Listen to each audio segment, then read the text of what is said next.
336페이지 몇 번이에요?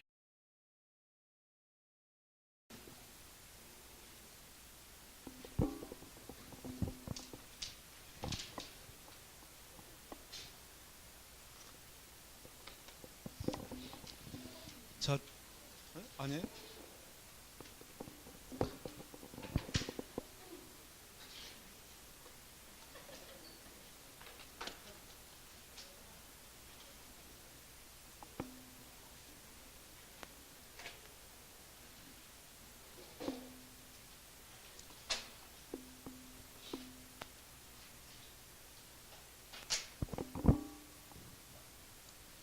자, 지난번에 우리가 그러면 이제 그 지번을 받고 이제 지목을 보고 있는데, 자, 지목은 토지의 주된 용도에 따라서 토지에 붙이는 것을 우리는 지목이라고 하는데, 지목을 붙일 때는 일주 영법사 원칙에 의해서 지목을 붙인다 이렇게 했죠.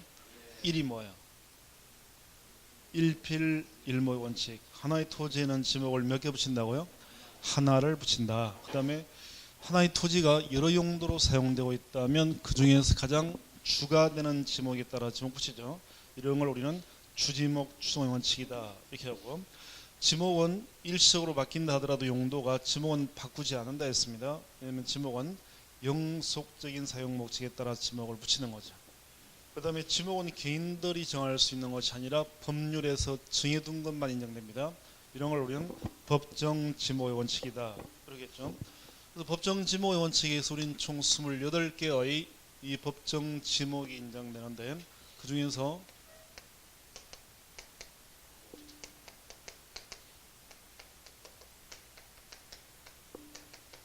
자, 천답, 과수원, 목장용지이며 광천지 여기까지 봤던 거잖아요.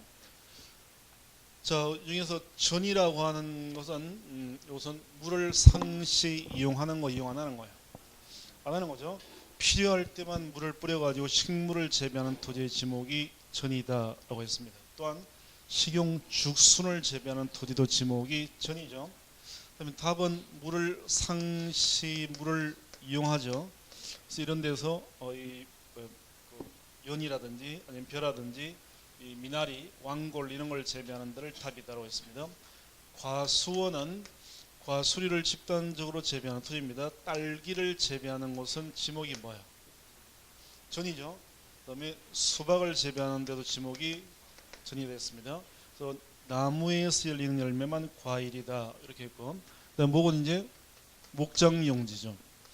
그래서 이제 가축을 사용하는 축사부지나 초지 이런 데가 이제 목장용지인데, 예를 들면 꿩은 꿩 사육장 지목이 뭐예요?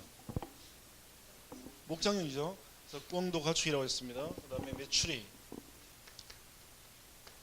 메추리는 가축이 아니에요. 가축이죠. 이런 걸 사용하는데 전부 다 목장용지. 그 다음에 우리가 임야, 수림지, 중림지 뭐 이런 것들, 그 다음에 자갈땅, 모래땅, 습지, 황무지. 그 다음에 광천지는 지하에서 온수나 약수나 석유류 등이 용출되는 용출구와 그 유지에 사용되는 부지가 광천지다라고 했습니다. 자, 그럼 이제 이어서 오늘은 염전이 나오죠. 염전. 자, 염전이라고 하는 지목은 동그라미 7번에 있는데, 바닷물을 끓여들여서 소금을 채취하기 위해서 조성된 토지와 여기 딸려있는 제염장 등의 부속 설물 부지가 염전이 됩니다.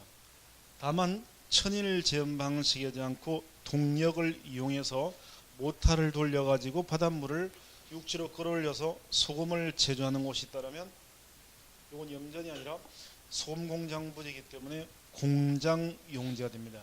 그래서 반드시 염전은 천일 제염 방식에 의해야 되는 거예요. 천일 제염 방식이 뭔지 알죠? 그 바다 밀물 썰물 이용해 가지고 소금 만드는데, 그런 걸 정해서 그런 데만 지목이 염전이 되는 거죠. 자, 그다음에 대라고 하는 지목이 있습니다. 첫 번째, 대가 우리가 알고 있는 대지를 말하는 거예요. 대지. 이거 대가 되는 겁니다.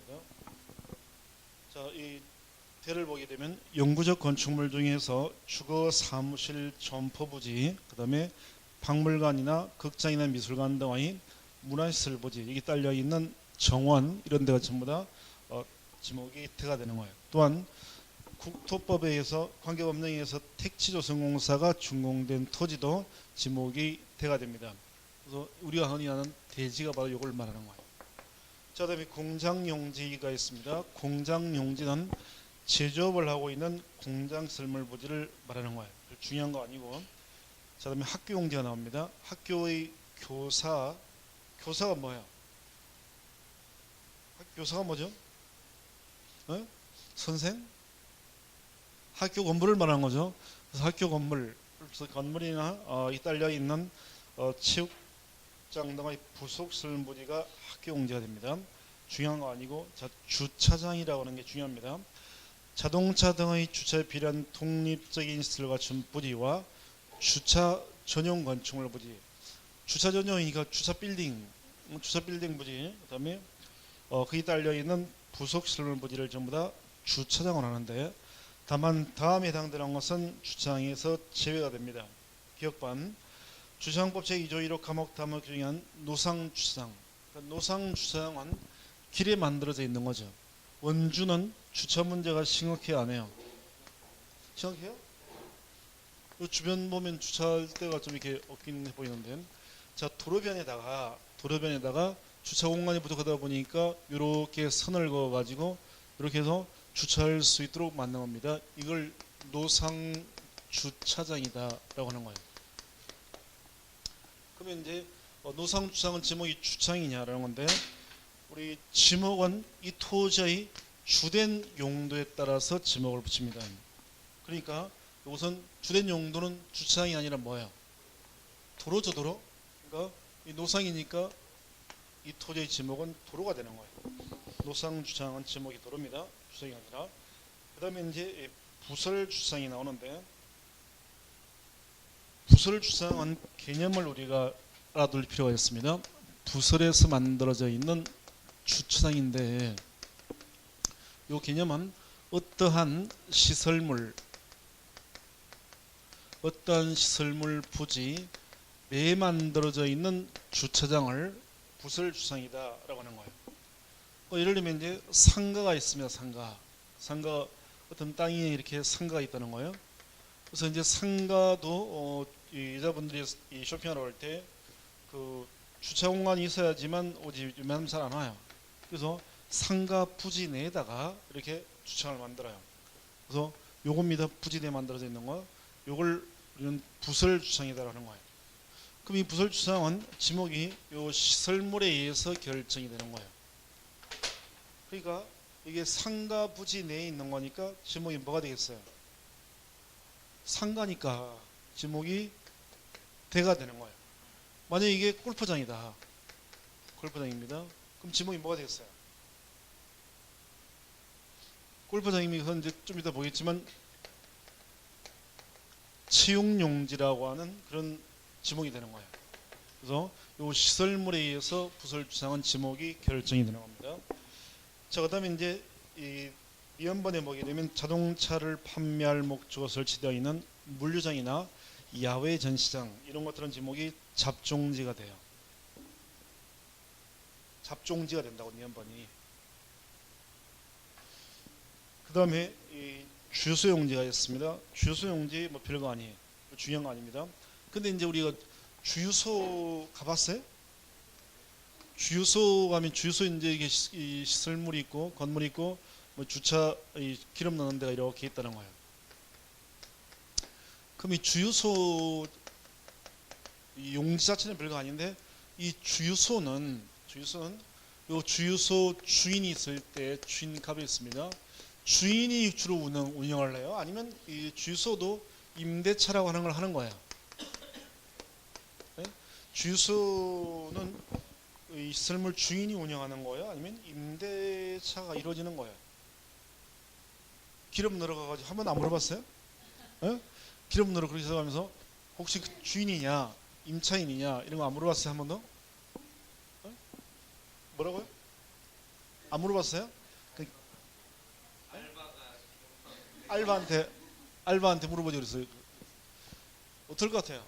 주인들이 운영할 것 같아요? 시설물 아니면 그 임차인이 운영할 것 같아요? 네? 90% 정도요? 그래서 이제 요 주유소는 이전에는 주인들이 이제 주로 운영을 했어요. 이전에는 대부분 다. 근데 이제 주유소도 많이 생기다 보니까 옛날에는 주유소 가지고 있으면 돈 엄청 잘 벌었습니다. 근데 요즘에 이제 너무 많이 생기니까 경쟁이 붙어가지고 이렇게 기름값도 내리고 하니까 조금 수익이 많이 좀 줄어들어요. 그러다 보니까 주인들이 이제 이 임차를 합니다. 임대차를 해요. 그래서 이제 임차인이 주유소를 운영하는 경우가 점점 많아지고 있습니다. 그러면 주유소에 우리가 기름 넣으러 갈 때 그런 생각하죠. 야, 이거 누가 하는 건지 모르지만 돈 잘 벌 것 같다. 이런 생각 해본 적 있죠? 어? 그냥 기름만 넣고 왔어요? 그 기름 넣으면 야, 주인이 누군지 돈 엄청 잘 벌 것 같다. 이런 생각이 들어요. 그래서 이제 보통 그래서 만약에 이제 내가 주유소를 한번 운영해 봐야 되겠다. 내가 이제 임대차를 해요. 그럼 이제 내가 임차인이 됩니다. 그러면 주유소 같은 경우에는 임대차를 하면 임대차는 월세니까 이 월세를 얼마 정도 받을 것 같아요? 내가 이제 해보려고 그래. 내가 주유소를 월세 얼마에 임대차 할 것 같아요?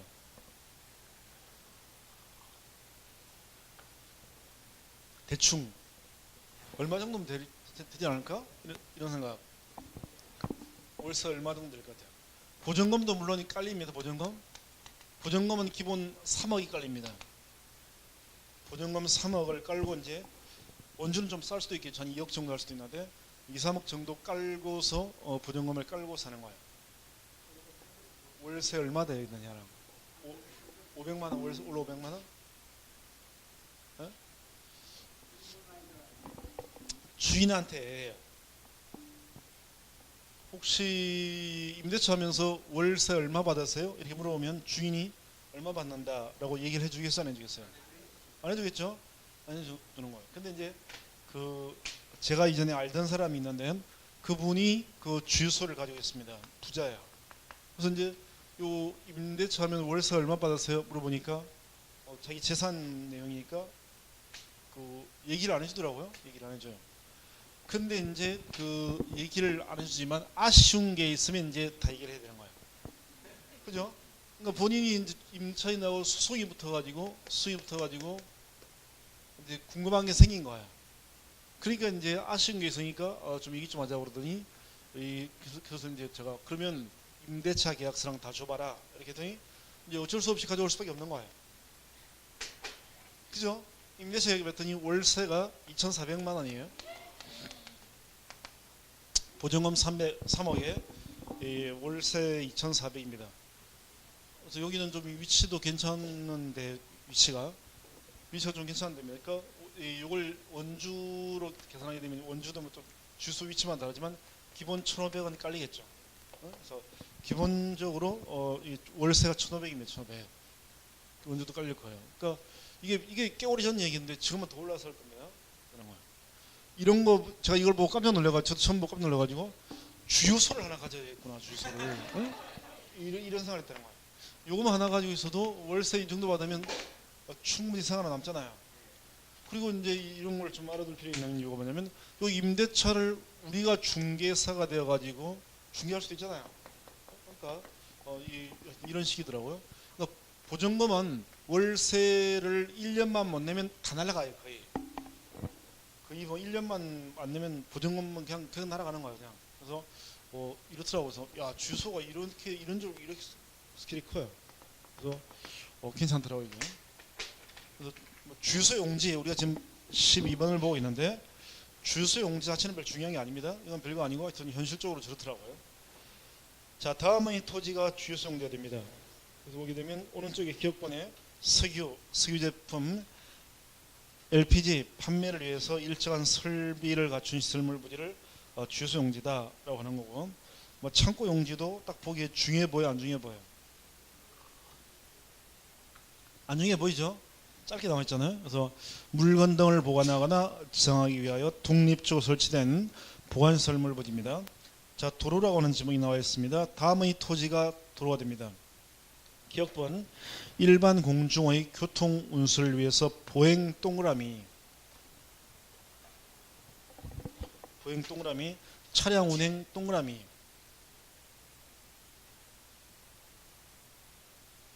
그러니까 차량 운행에 이용되는 토지만 도로가 아니라 보행에 이용되는 토지도 지목이 도로가 되는 거예요.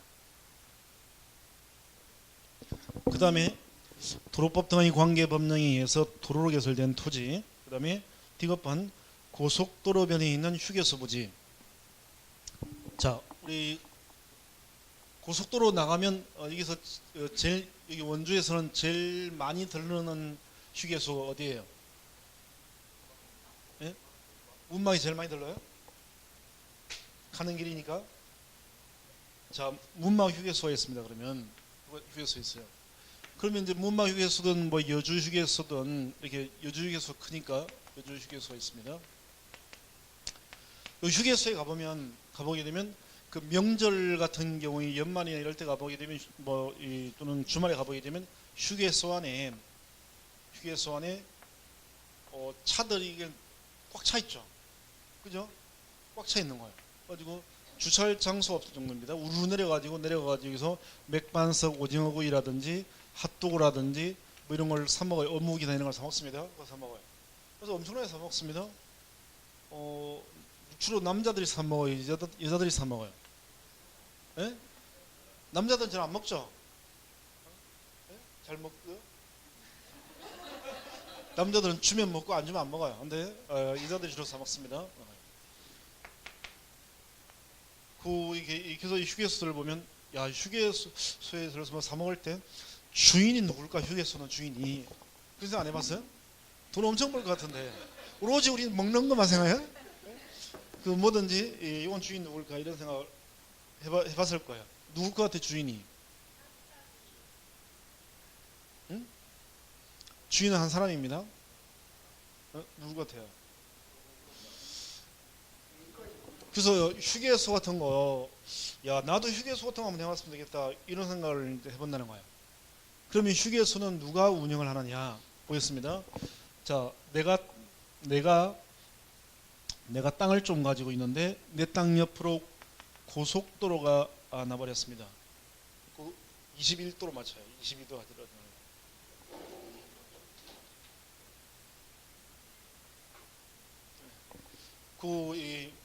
내가 땅을 좀 갖고 있는데 내 땅 옆으로 고속도로가 납니다. 고속도로가 나요. 그러면 이 땅값은 떨어지겠어요? 올라가겠어요? 떨어지겠죠? 떨어집니다. 요건 왜냐면 고속도로는 먼지만 날리지 옆에 뭐 이게 졸게 농사 짓기도 힘들어요. 시끄러워가지고 이렇다는 거예요. 그래서 이제 갑이라는 사람이 예를 들면 이 고속도로변에 이제 이렇게 땅을 갖고 있습니다. 그래서 나도 이거 하느니 그냥 이 휴게소 내야 되겠다 싶어요. 그럼 이제 어떻게 하면 되냐면 도로공사에다가 나도 휴게소를 하고 싶습니다. 어떻게 하면 돼요? 이렇게 물어보면 도로공사에서 뭐라고 하냐면 그러면요 아저씨 땅 위에다가 이 주연 건물만 이렇게 대충 지었어요. 지은 다음에 이 건물과 땅을 도로공사에다가 기정을 하라고 합니다. 승인하라고 그래요. 그래서 소유권을 다 넘겨줘야 됩니다. 넘겨주면 이제 도로공사에서 진입로를 이렇게 만들고 그다음에 뭐 주유소 넣고 그 외에 필요한 부대시설들을 만들어 가지고 이렇게 만드는 거예요. 만든 다음에 이 갑한테 이 휴게소를 30년 동안 운영할 수 있는 운영권을 줘요.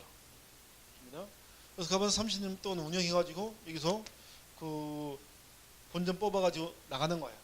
그러면 30년 후에는 이제 이 소유권은 이미 도로공사가 넘겨받았고 전체가 다시 이 도로공사 운영을 하게 되는 거예요. 뭐 이런 식으로 합니다. 이런 식으로. 그러니까 이거는 고속도로변만 그런 게 아니라 지하산 안에 만약에 이 휴게소가 있다.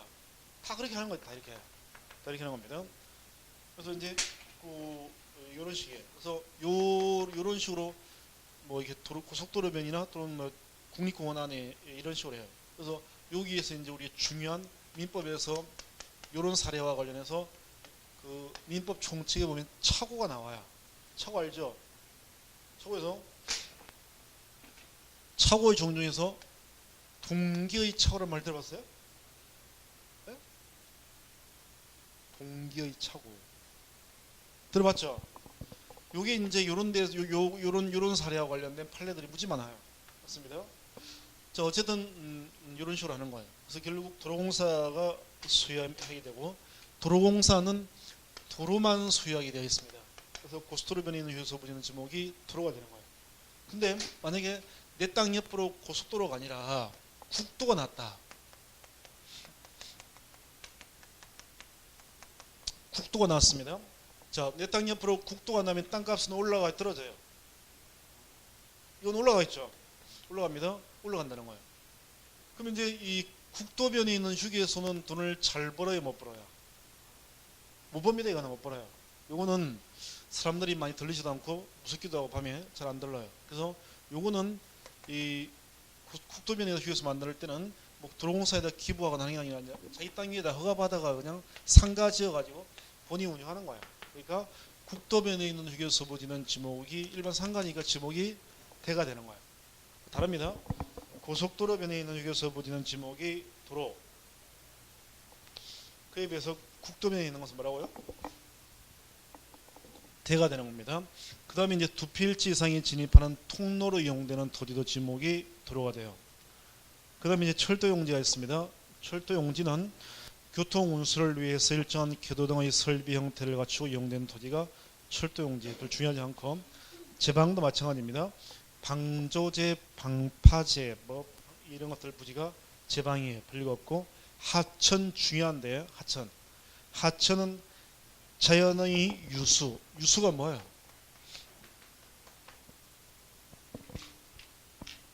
유수가 뭐예요?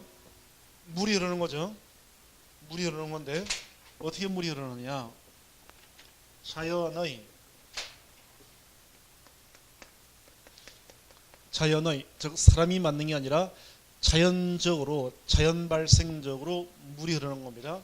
이런 데를 하천이라고 하는 거예요. 자, 그러면 자연의 반대말은 뭐냐면 인공이겠죠. 인공적으로 물이 흐르는 데가 있습니다. 그게 국어예요. 그 밑에 국어. 용배수를 위해서 일정한 형태를 갖추고 어떻게 인공적인 수로나 뚝 이런 것들을 부지는 지목이 국어가 되는 거예요. 자, 그런데 그 다음에 줄에 보니까 밑에 보니까 자연의 유수가 있거나 있을 걸로 예상된다 하더라도 이게 또 너무 작다, 소규모다, 다시 말해서 또랑 같은 거다 한다면 이건 하천이 될 수 없으니까 이것이 국어가 되는 거예요. 자연적으로 만들어진 거라더라도 너무 작은 것은 역시 이 국어가 됩니다. 그 다음에 이제 유지가 나와요. 유지는 이 물이 고여 있는 데를 다 유지라고 합니다. 많이 고여 있는 댐, 뭐 소양강 댐 다 유지가 되고요. 조그만 연못도 다 지목이 유지가 돼요. 또한 연왕골 등이 자생하는 배수가 잘 되지 않은 토지. 자, 연꽃은 사람이 안 키워도 이 물이 고여 있는 물웅덩이에서 연꽃이 피는 경우 있죠. 뭐 이런 데는 배수가 안 되는 데인데 연을 재배하는 곳이라면 지목이 뭐가 돼요? 탑이 되는데 재배가 아니라 이런 것들이 자생하고 있다는 거예요. 스스로 자라고 있습니다. 물웅덩이에. 그러니까 이것은 지목이 유지가 되는 거예요. 잘 구분해야 돼요. 시험에 잘 나와요. 그 다음에 이제 이 양어장이라고 하는 지목이 있습니다. 양어장.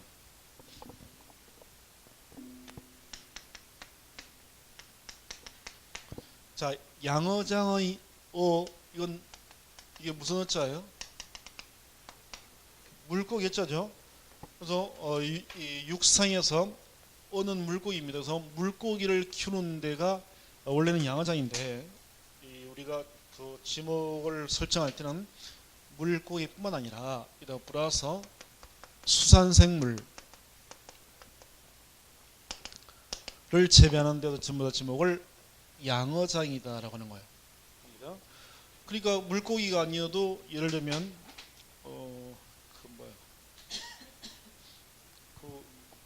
색 고동 걸 뭐라고 하죠? 다슬기가 있습니다. 이 다슬기를 재배하는 이런 다슬기를 키우는 이런 양식하는 데서 지목이 뭐가 된다고요? 양어장이 되는 거예요. 그 다음에 뭐 우렁이 알죠? 네? 우렁 쌈밥 하는 거. 그러니까 우렁이 양식장 부지도 지목이 뭐라고요? 양어장이 양어장. 그래서 수산생물을 키우는 데가 전부 다 지목이 이 양어장이 되는 거예요. 자, 넘겨보면 이번에는 수도용지가 나와 있습니다. 수도용지는 별거 없습니다. 물을 정수 공급하기 위해서 치수, 저수도수, 정수, 송수 이런 거 하는 데가 전부 다 수도용지에 별거 없고, 자, 공원이라고 하는 지목이 나오는데 일반 공중의 보건, 휴양 및 정서 생활에 이용하여 시설을 갖춘 토지로서 국토법 등에 의해서 공원이나 녹지로 결정한 곳이 된 토지를 전부 다 지목을 공원이라고 합니다. 그 다음에 이제 공원은 공원이라고 하는 단어가 붙는 것들은 웬만한 건 전부 다 지목이 다 공원이에요. 예를 들면 어린이공원 지목이 뭐가 된다고요? 공원이 되는 공원. 그 다음에 근린공원은 어디 있는 거 이게? 근린공원이 뭐죠? 집 근처에 막 현황이 있는 거, 이게 근린공원이잖아요. 이것도 지목이 다 공원이에요. 그래서 공원이라고 하는 단어가 붙어 있는 것들은 웬만한 건 전부 다 지목이 다 공원입니다. 그런데 공원이라고 하는 글자가 붙어 있는데 지목이 공원이 아닌 게 두 가지가 있습니다. 그게 니은번에 있죠. 다만 도시공원법에 의한 묘지공원은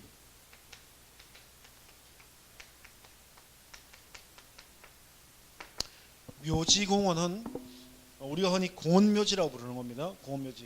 공원묘지는 공원이 아니라 지목이 뭐가 되냐면 당연히 묘지가 되는 묘지. 그 다음에 또 하나는 이제 자연공원법상의 공원입니다. 그래서 이 자연공원법상의 공원으로서 치악산 국립공원, 또는 도립공원, 국립공원 이런 것들이에요. 그래서 이런 것들은 말만 공원이지 다 산이잖아요. 그러니까 지목은 전부 다 임야가 돼요. 임야가. 그래서 이 두 개 빼고는 공원이라고 하는 글자가 붙는 것들은 지목이 전부 다 공원이 되는 거예요. 그 다음에 채용용지가 나와 있습니다. 그리고 유원지가 나와요. 채용용지와 유원지는 비교해서 봐줘야 됩니다. 자, 채용용지는 국민의 건강 정진과 여가 선용을 위해서 동그라미 체육활동에다가 동그라미를 해요. 체육활동에 필요한 시설을 갖춘 데를 채용용지다라고 부르고, 그 다음에 유원지라고 하는 지목은 일반 공중의 위락에다가 동그라미를 해요. 위락시설을 종합적으로 갖춘 데를 유원지라고 합니다. 오락입니다. 자, 그럼 채용용지를 다시 보게 되면 체육활동에 적합한 시설을 갖춘 데를 채용용지라고 하는데, 그 예를 보면 종합운동장, 뭐가 나와요? 그 다음에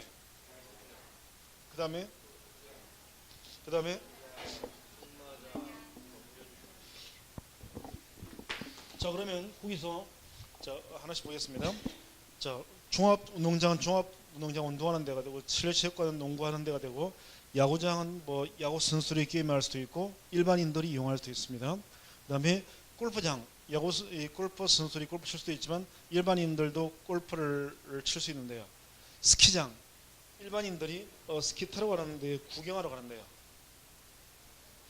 타러 가는 데죠. 타러 가는 데입니다. 그다음에 승마장은 일반인들이 타러 가는데 구경하러 가는데요. 타러 가는 데죠. 타러 가는 겁니다. 그래서 다 운동을 하는 거예요. 다. 말 타면 운동이 돼요, 안 돼요? 예? 말을 타면 승마장 옆에 뭐가 있어요? 뭐가 있다고요?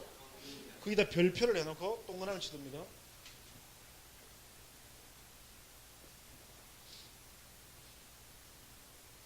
경륜장이 제일 중요합니다. 경륜장 또 일단 자, 승마장 말 탑니다. 말 타면 무슨 운동인가요? 어떻게 돼요? 네? 말 타면 운동되죠. 허리가 꼿꼿하게 펴진다. 또 말 타면 무슨 운동이 되겠어요?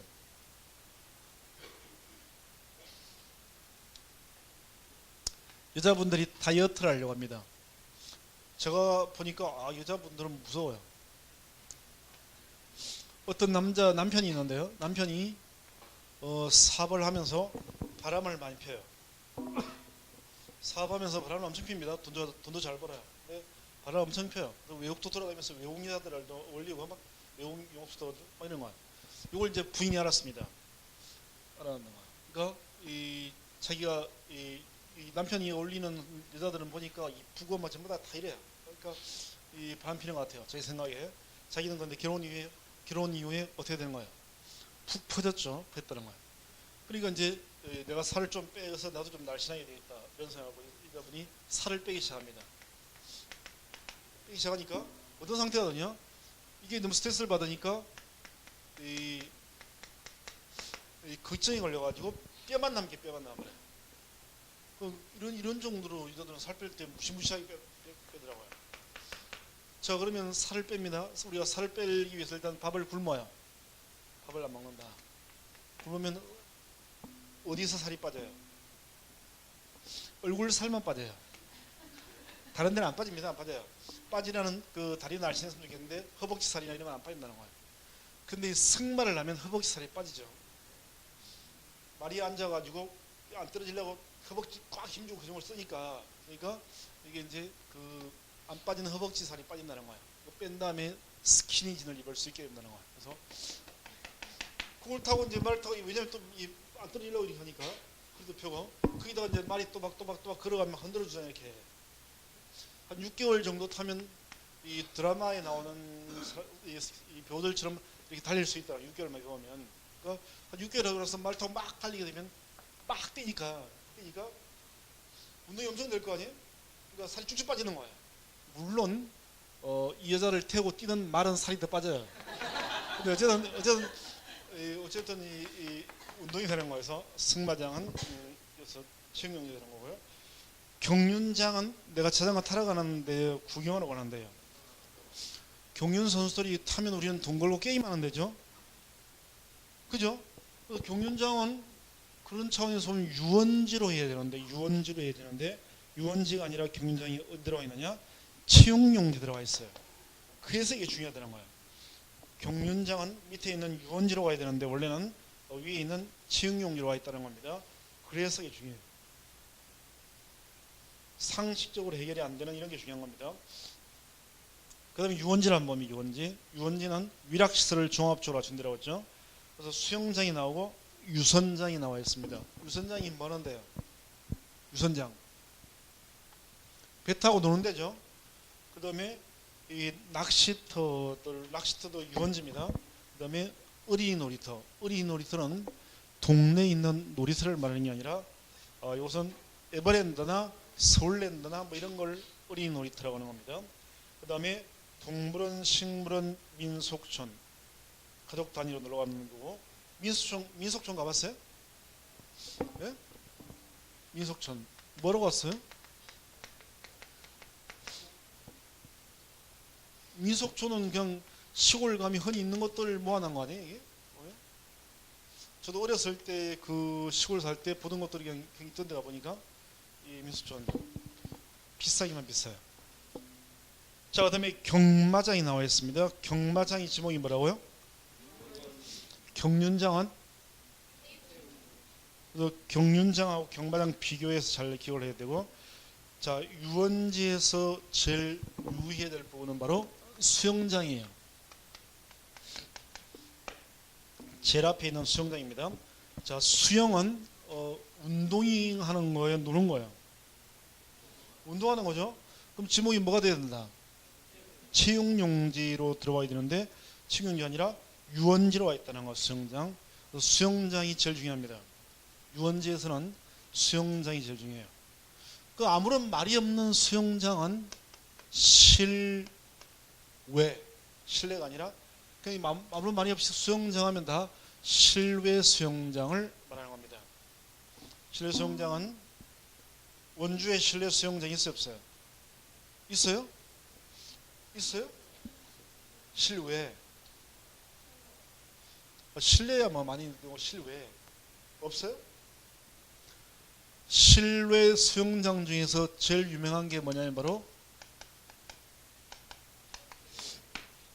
캐리비안 베이죠. 캐리비안 베이가 대표적인 이제 실외 수영장이에요. 그럼 캐리비안 베이는 어디 있어요? 에버랜드 안에 있죠. 에버랜드 안에 있습니다. 에버랜드가 지목이 뭐라고요? 유원지가 되는 거예요. 그래서 실외 수영장입니다. 수영장은 제목이 체육용지가 아니라 유원지라는 거, 그걸 유의를 해야 되는 거예요. 체육용지하고 유원지는 중요한 지목입니다. 잘 구분해 줘야 돼요. 그다음에 종교용지가 있습니다. 일반 공중의 종교의식을 위해서 예배, 법요, 설교, 제사 등을 하기 위한 교회나 사찰, 향교부지고, 그 다음에 이제 사덕지라고 하는 지목이 나와 있는데, 사덕지는 뭐 별거 없습니다. 문화재를 보호하기 위해서, 보존하기 위해서 구획된 토지를 사덕지라고 하는 거예요. 그 다음에 묘지가 있습니다. 묘지 27번째, 사람의 시체나 유골이 매장된 토지. 그 다음에 도시공원법에 의한 묘지공원은 공원이 아니라 아까 뭐라고 한다고요? 묘지가 된다 했습니다. 그 다음에 장사 등에 관한 법률 규정한 봉안시설. 이 봉안시설은 뭘 말하는 거냐면, 옛날에는 이걸 이제 납골당 또는 납골시설이라고 했는데, 납골이라고 하는 표현이 뼈를 모아뒀다 이런 뜻이기 때문에 어감상 안 좋아가지고 용어를 바꾼 거예요. 용어를. 지금은 납골당이라는 말 안 씁니다. 봉안당이라고 그래요. 그래서 이 봉안시설뿐입니다. 이런 것들도 지목이 전부 다 묘지가 되는 거예요. 자, 그다음에 이제 이 마지막 지목이 이제 잡종지가 됩니다. 잡종지는 28번째 마지막인데 디귿번을 먼저 봐야 돼요. 잡종지는 위까지 지금까지 본 묘지까지 본 27개의 지목을 붙이지 못하는 모든 토지는 일괄적으로 다 잡종지라고 갖다 붙이는 거예요. 지금까지 본 것들 못 붙이면 무조건 전부 다 잡종지가 됩니다.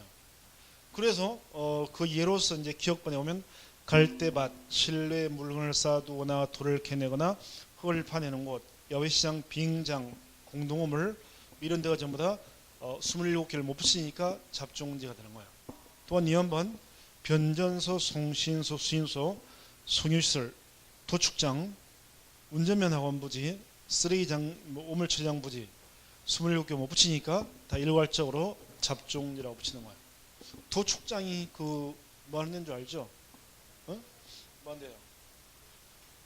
그죠? 그런 데에서 26개를 못 붙이니까 다 잡종지가 되는 겁니다. 이렇게 해서 이제 우리는 드디어 지목 28개를 구분할 수 있게 됐습니다. 그죠? 28개 구분할 수 있게 됐죠? 에? 아니 오늘 했잖아요. 지금까지 했잖아요. 지금까지 금방 좀 전에 한 거 아니에요. 지목을 한번 붙여보겠습니다. 자, 이 연왕골 등을 재배하는 곳은 지목이 뭐라고요? 답. 자생하는 곳은 식용 죽순 재배지는 전개되는 거죠. 경마장은 지목이 유원지가 되는 거죠. 경마장, 경륜장, 체육용지, 수영장, 유원지가 되는 거죠. 그 다음에 자연의 유수가 있거나 있을 걸로 예상되는 토지, 하천이죠. 자연의 유수가 있을 걸로 예상되지만 자연의 유수가 있지만 너무 소규모입니다. 소규모면 지목이 뭐라고요? 국어가 되는 거죠. 자, 그다음에 방파제, 방조제 이런 것들은 지목이 뭐가 돼요? 방파제, 방조제 이런 것들은 제방이 되는 거, 제방. 그죠? 수박을 재배하는 곳은 지목이 전이 되는 거죠. 호두나무를 재배하는 데는 과수가 되는 거죠. 온천지역은 지목이 온천지역은 광천지가 되는 거죠. 천일지연 방식을 이용해서 소금을 제조하고 있습니다. 지목이 뭐예요? 염전이죠. 모타를 돌려서 소금 재배하고 있습니다. 공장용지가 되는 거예요. 그죠? 노상 주차장은 지목이 도로가 되는 거죠. 부설 주차장은 지목이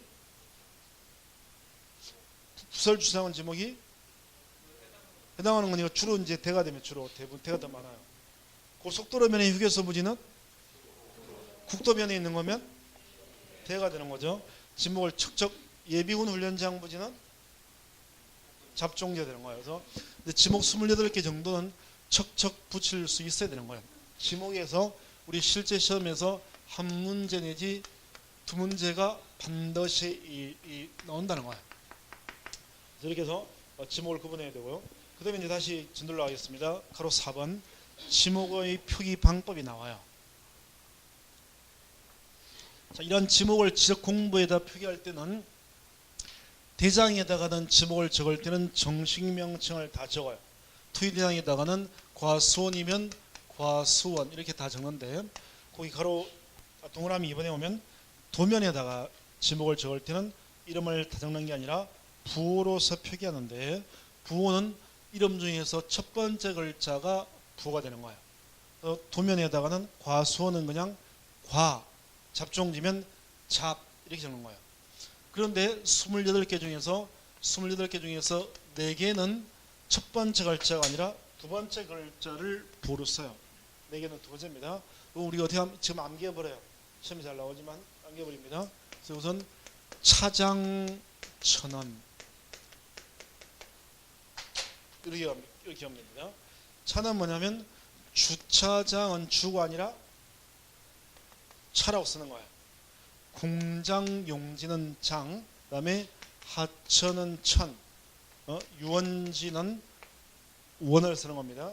그래서 이 4개만 두 번째 글자가 되고 나머지는 다 첫 번째 글자가 도면에 들어오는 거예요. 어떻게 암기한다고요?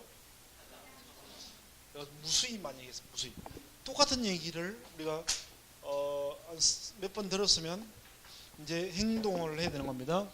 뭘 잘하라고 그래서 항상 요걸 대답을 잘해야 된다라고 했습니다. 대답을. 그래서 요걸 잘해야지만 합격하는데 아주 유리하다 했습니다.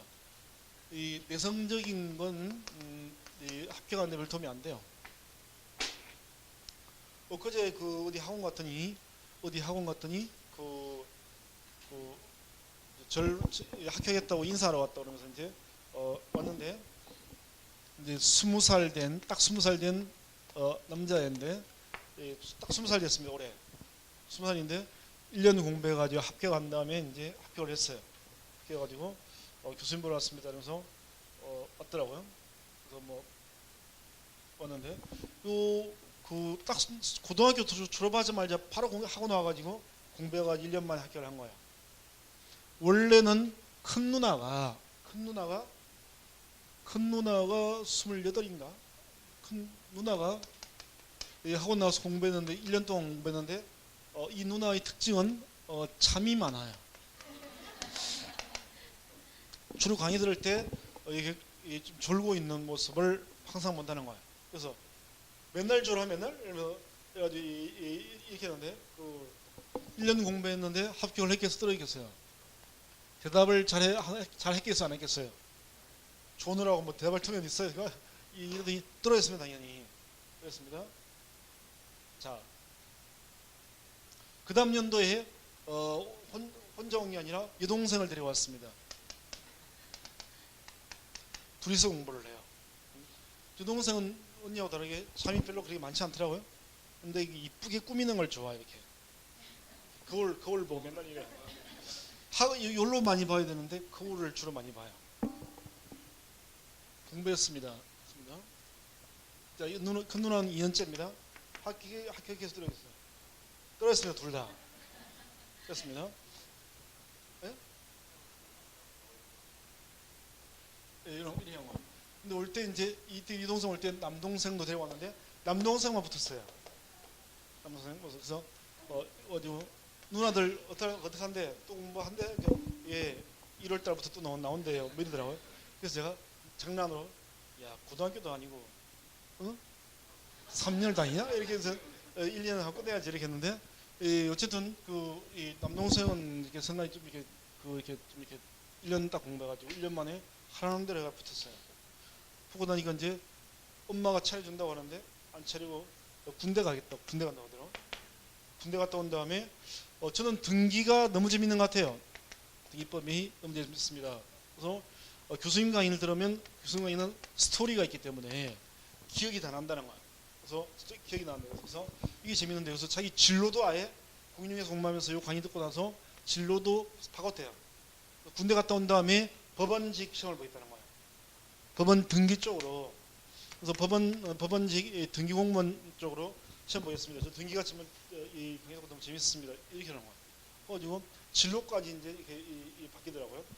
근데 어쨌든 20살인데 이렇게 기특한 생각을 하는 거 보니까 참 괜찮더라고 보니까. 그잖아요? 그래서 일단 자격증 하나 가지고 합격하고 이렇게 군대 가니까 좀 마음도 좀 이렇게 좀 편하고 뭐 이렇다고 하더라고요. 근데 어쨌든 그래서 이 남자도 얘도 마찬가지인데 이 누나들보다 대답을 훨씬 잘해요. 뭔 얘기 하려고 하느냐? 뭘 잘해라? 똑같은 얘기를 한 몇 번 들었으면 이제는 실천을 해야 되는 거 아니에요? 맨날 난 내성적이 있어. 이러고 시험이 알아줄 것 같아요? 시험은 냉정히 무시해버립니다 그냥. 그래서 그런 걸 잘해야 되는 거예요. 거듭 여러 번 얘기했습니다. 이제 몇 번 하고 나면 이제 지쳐서 이제 이해 안 한다는 거예요. 자, 지목의 표기 방법을 봤습니다. 자, 이제 경계라고 하는 게 나와요. 경계. 자, 지목을 붙이는 걸 봤고, 자, 우리가 지금 뭘 보고 있느냐? 우리가 지금 어디를 하고 있냐면, 자, 일단 땅이 한 필지로 정해지면 이 한 필지에다가 토지의 피상을 붙이는데 피상에는 6가지가 있다고 했습니다. 6가지가 뭐예요? 소재, 지번, 그 다음에 지목, 그 다음에 면적, 그 다음에 경계, 그 다음에 좌표가 있다는 거야. 그래서 소재는 뭐 개운동 법률 정해져 있고, 자 3번지, 지목, 대. 이번에 이제 면적도 좋겠지만 일단 먼저 경계를 도면에다가 그려줘야 됩니다. 그래서 경계를 보는 거예요. 경계를 보고 면적을 보게 됩니다. 경계란 필지별로 경계점들을 직선으로 연결해서 지역공부에 등록한 선, 이걸 경계다라고 하는 거예요. 자, 경계는 이 어휘가 제일 중요합니다. 경계의 어휘 읽어봐요. 경계가 뭐라고요?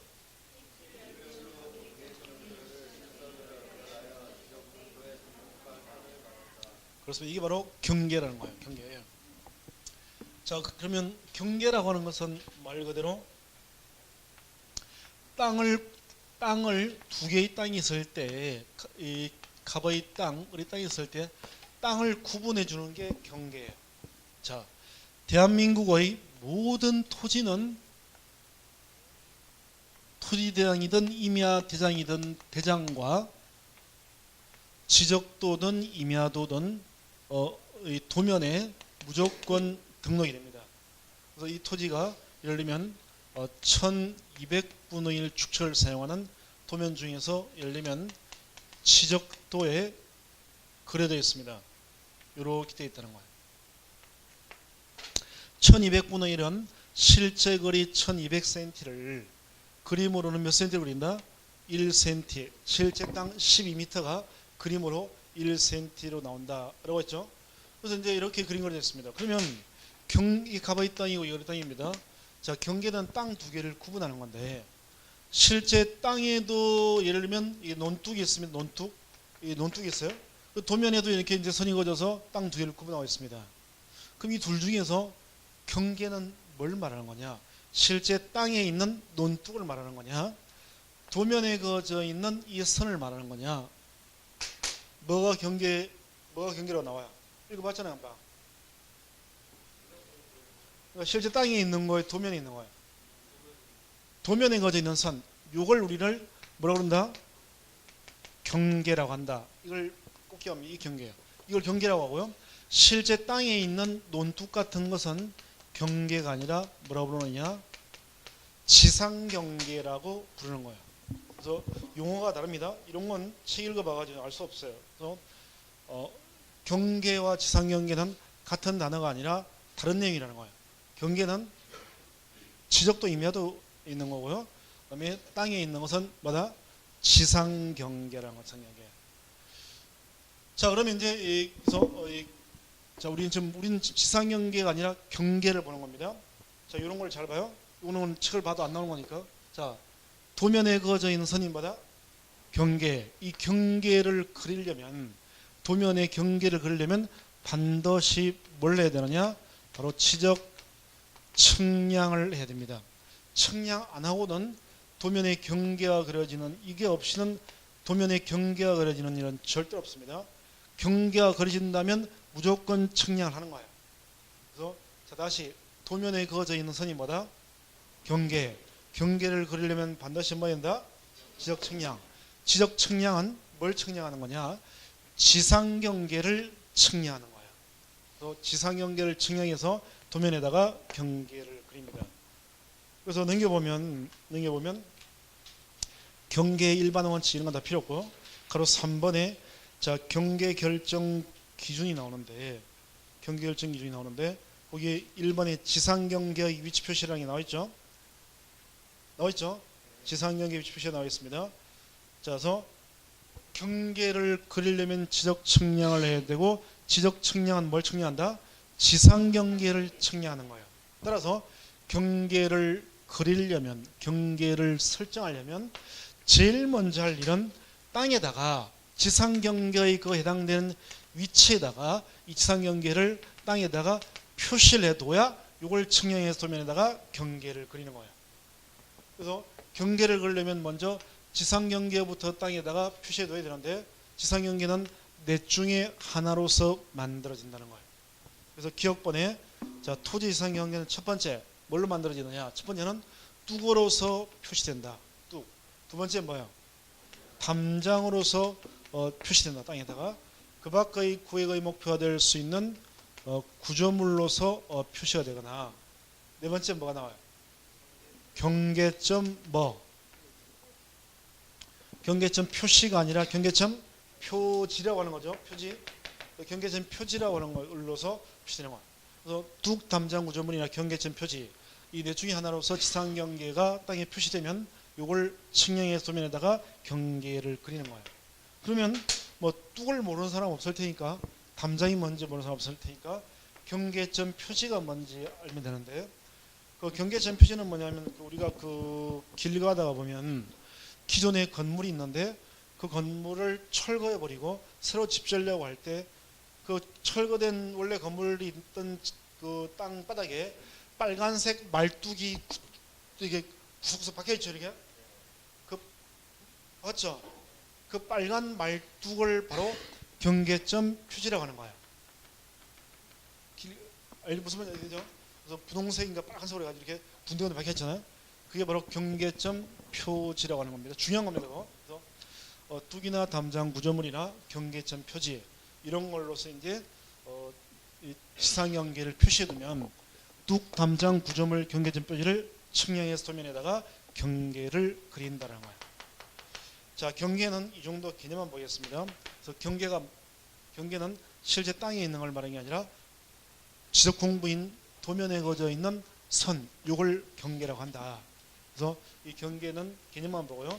그다음에 이제 오른쪽 페이지에 면적이 나와요. 면적. 자, 면적 부분은 좀 쉬었다 봅니다.